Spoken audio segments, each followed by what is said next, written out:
إن الحمد لله الذي اصطفى.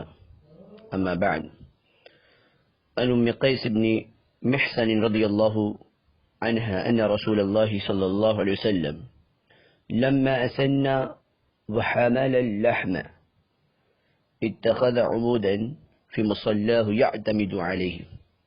رواه أبو داود.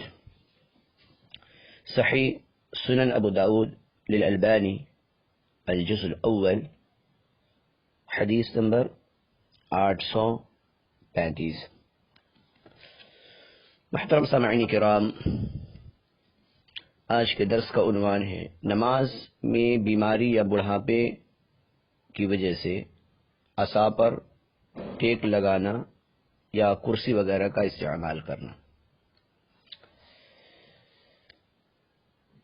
حضرت ام قیس بن محسن رضی اللہ عنہ سے روایت ہے کہ نبی کریم صلی اللہ علیہ وسلم کی عمر مبارک جب زیادہ ہو گئی اور موٹاپا بڑھ گیا تو آپ نماز کی جگہ پر عصا رکھتے اور دوران نماز اس سے ٹیک لگا لیتے۔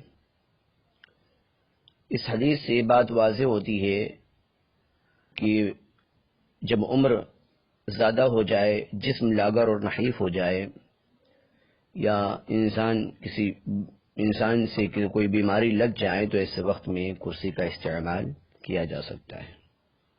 اللہ سبحانہ و تعالیٰ سے دعا ہے کہ اللہ سبحانہ و تعالیٰ ہم سب کو دین پر عمل کرنے کی توفیق عطا فرمائے اور اللہ رب العالمین تا عمر اس پر قائم و دائم رہنے کی توفیق عطا فرمائے۔ السلام علیکم ورحمۃ اللہ وبرکاتہ۔